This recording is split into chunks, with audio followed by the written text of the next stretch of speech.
think looking into 2024, you see real opportunity in Europe and particularly in the UK. Now, there's probably a bit of home market bias going on there.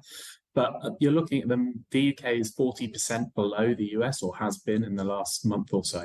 And actually, those markets aren't as old-fashioned as you might think from the outside. It's easy to look at particularly the UK and see oil and gas, miners, and think actually these stocks have probably had a great run and they're looking as good as they're likely to.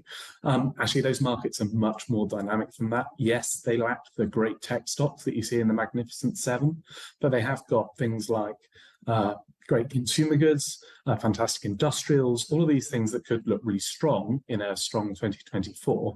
And actually, those companies are much cheaper than their US counterparts. And there's quite a lot of value there, I think.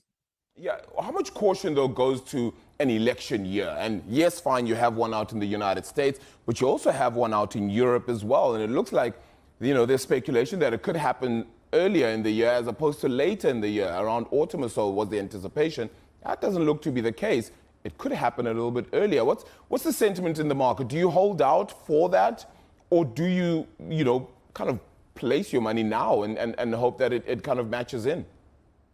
Yeah, elections always cause uncertainty. But as you said, I think there's more uncertainty around US elections, arguably, than there is around UK and European elections in the next 12 months. I think that a lot of the uncertainty is priced in. As we said, Europe's a lot cheaper than the US at the moment.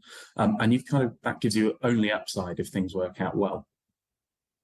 Yeah, and I mean, overall, then you also have that CPI expectation, right, to, of course, drop off quite significantly then in 2024. But does it knock off prodigiously, sufficiently enough that these interest rate cuts that we're anticipating do come as quickly as the market is pricing in? 150 basis points out of the US, 165 basis points then out of the ECB, and perhaps around the same as well out of the UK. Is it because of bad news that they begin to cut? Or is it because, inflation's come down sufficiently? I actually think one of the big problems in investment teams across the world this Christmas will have been what to do about fixed interest. Excuse me, because a lot of the upside, as you said, already been priced in. Since the end of November, we've seen really, really strong gains in bonds. And actually, is there more upside to be had? I think government bonds actually probably have lost a lot of the appeal they had at the end of November.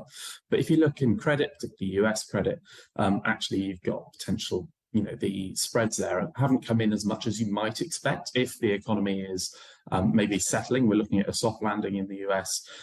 Then actually that means that you've got quite a lot of return there in a market where actually default risk is declining arguably. So looking at those sort of spreads, I think you're saying, maybe US credit looks appealing, investment grade more broadly perhaps looks appealing. And then in terms of what's going to drive interest rate decisions, I think it's probably a weakening economic outlook. But if we do get that soft landing as opposed to a large recession, which I think is the market consensus now, then actually, credit still looks quite appealing against that backdrop.